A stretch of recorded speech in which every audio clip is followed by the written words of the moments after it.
Et je vous demande d'accueillir, s'il vous plaît, en anglais, Anastasia Plakias, fondatrice du Brooklyn Grunge.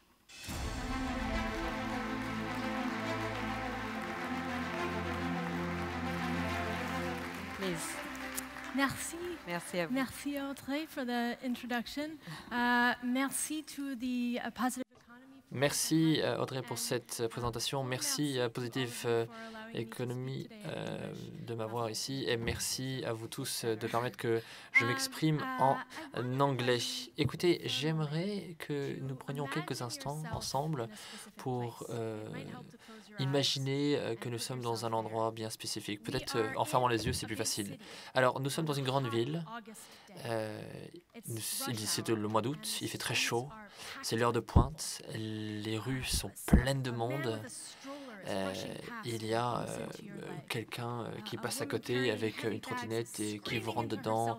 Il y a une dame avec des sacs et un téléphone et qui hurle au téléphone. Vous arrivez au carrefour et vous attendez que le passage piéton passe au vert et la chaleur vous suffoque et monte du macadam, vient du soleil. C'est pas uniquement que vous la ressentez, mais vous la sentez aussi. Un véhicule démarre, vous prenez le gaz dans le nez. Bref, voilà. Ça, c'est les grandes villes en été. Alors maintenant, on va se déplacer, on va aller ailleurs. Imaginez-vous, vous êtes submergé de rangées de verres, différentes couleurs de verre, différentes textures de verre, un plant de tomates. Il fait bon, c'est silencieux, vous entendez le bourdonnement d'un bourdon, et vous entendez peut-être le bruit d'une fermière qui travaille avec sa truelle dans la terre. Vous entendez peut-être un faucon qui crie là-haut dans le ciel à son ami, son copain qu'il a vu une musaraigne et qui va lui fondre dessus. Vous pensez peut-être que ces deux endroits que je vous décris sont très éloignés, mais en fait, quand vous levez les yeux de ce verre, vous apercevez qu'il y a les gratte-ciels de New York autour de vous.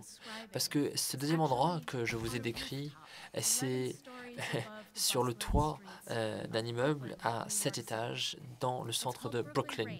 Et ça s'appelle Brooklyn Grange. Et c'est une ferme sur le toit d'un immeuble que j'ai fondé en 2010 avec mes partenaires. Nous avons donc deux toits représentant 10 000 mètres carrés. Et sur ces 10 000 mètres carrés, nous produisons 31 000, donc 70 000 livres de produits, donc 31 000 kilos de produits chaque année, des légumes notamment. Mais nous faisons également des événements, des formations, des mariages, enfin voilà. Nous avons commencé cette aventure en 2010 et à l'époque, nous pensions que l'agriculture urbaine avait ce qu'il fallait pour changer et faire ce changement positif au sein de la ville. Nous savions également que pour que ceci soit possible, il fallait que cela soit fait à une certaine échelle. Donc pas uniquement sur nos deux toits, bientôt trois, par exemple, pardon, mais partout de par le monde. Et pas uniquement sur des toits, mais partout. Et donc, nous avons créé un modèle qui est possible partout où vous vivez. Et c'est un modèle qui est faisable d'un point de vue fiscal, un modèle qui est également profitable. Et donc, voilà, nous avons vraiment essayé de travailler sur un modèle économique qui est viable. Okay, laissez-moi vous en dire davantage. Donc, l'idée, c'était d'avoir un modèle profitable parce que ça permet donc de la croissance économique. Nous voulons des jobs verts, hein, comme on dit, green jobs. Nous voulons que tous les produits, en tout cas les produits que nous produisons aux États-Unis, voyagent à une vitesse de 50 000 par heure. À Brooklyn Grange, on réduit cette distance à 5 000.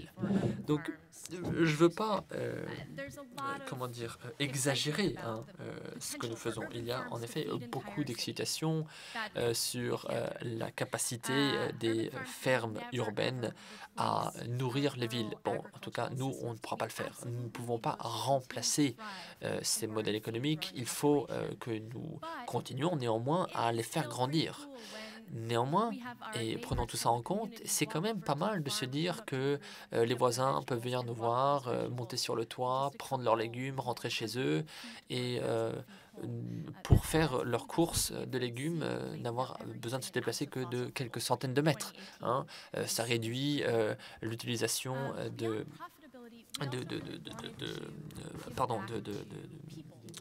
d'hydrocarbures et enfin, voilà. Et donc non seulement nous créons des emplois, mais nous avons un impact positif sur notre communauté. Les fermes urbaines, et notamment notre ferme urbaine dans une ville de 8 millions d'habitants, donnent tellement de possibilités en termes d'éducation, en termes de connexion, d'interaction, d'interconnexion des personnes.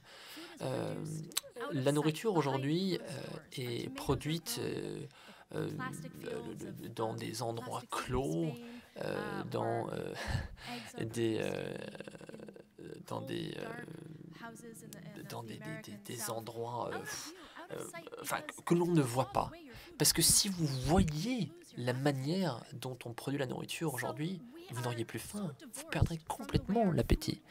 Et donc on est tellement éloigné de cette mentalité qu'il fallait et qu'il faut trouver des solutions. Et notre aventure, notre projet est tout ça, c'est de connecter ces deux mondes, la production, la consommation des aliments. Nous avons également un impact thérapeutique. Nous permettons aux gens de la ville de New York de se ressourcer finalement dans notre ferme. Et nous avons également un impact sur la pollution de notre ville et les fermes urbaines, l'agriculture urbaine fait ça. Ce modèle permet de réduire la pollution urbaine. Pardon. Nous réduisons également l'effet de chaleur produit par la ville. Nous sommes en 2018. Il faut que nous trouvions un moyen de ne pas perdre nos concitoyens du fait de la canicule. Il faut que nous permettions l'essor économique, l'essor social finalement de tout le monde. Et ces espaces verts tels que le nôtre sont tellement positifs de par leur impact sur la société que nous devons les promouvoir. Et notre planète devient de plus en plus un endroit de ville si nous ne parvenons pas à intégrer des espaces verts dans ces centres urbains. Mais où alors? Quand nous avons commencé notre projet, nous voulions faire ce projet de manière profitable et de manière positive. Et cette positivité fait vraiment partie intégrante de tout ce que nous faisons. Les discussions aujourd'hui de la nourriture et de l'agriculture sont parfois très amères. Et c'est dommage parce que si vous le saviez, la production et la consommation de produits verts, de produits bio, c'est tellement agréable, ça remplit de joie.